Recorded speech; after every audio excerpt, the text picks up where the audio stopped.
Diabetes एक लंबे समय की बीमारी है, इसलिए आपको आगे चल के बहुत सारे कॉम्प्लिकेशन होने के चांसेस हैं।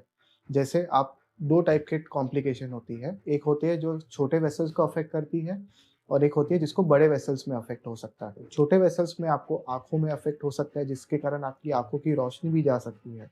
तो इसलिए आपको साल में 1 बार रेटिना जिसको हम आँखों का पर्दा बोलते हैं, उसको आपको 1 बार साल में चेक कराना ज़रूरी है।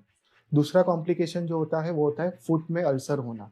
तो वो कब हो सकता है आपको जब आपकी नर्व्स डैमेज हो जाती है, जैसे आपको लंबे समय से डायबिटीज़ है तो आपको नर्व्स में प्रॉब्लम आ सकता है। तो आपको साल में 1 बार जो बेसिक टेस्ट होती है जिसको हम मोनोफिलामेंट बोलते हैं और बायोस्टिशियोमीटर बोलते हैं, वो आपको साल में 1 बार चेक कराना ज़रूरी है। तीसरा प्रॉब्लम जो हो सकता है वो होता है आपको किडनी का प्रॉब्लम हो सकता है, जिसमें आपको किडनी में प्रोटीन लॉस हो सकता है। तो आपको साल में 1 बार आपको सीरम क्रिएटिनिन वैल्यू और एक यूरिन एल्ब्यूमिन क्रिएटिनिन वैल्यू होता है, वो आपको साल में 1 बार चेक कराना ज़रूरी होता है। मोटे वेसल्स के बीमारी के बारे में बताऊँ तो उसमें 3 कॉम्प्लिकेशन हो सकते हैं। एक होता है आपको हार्ट में प्रॉब्लम हो सकता है, जिसके लिए आपको साल में 1 बार ईसीजी चेक करना आवश्यकता है। दूसरा प्रॉब्लम आपको हो सकता है जो होता है पैरालिसिस का प्रॉब्लम। तो वो आपको जब आपको सिम्पटम्स आएँगे जैसे आपको कमज़ोरी लग रही है, एक तरफ आपका पूरा कमज़ोर हो गया है या फिर आपको मुँह टेढ़ा हो गया है, ये सब आपको पैरालिसिस के लक्षण हैं।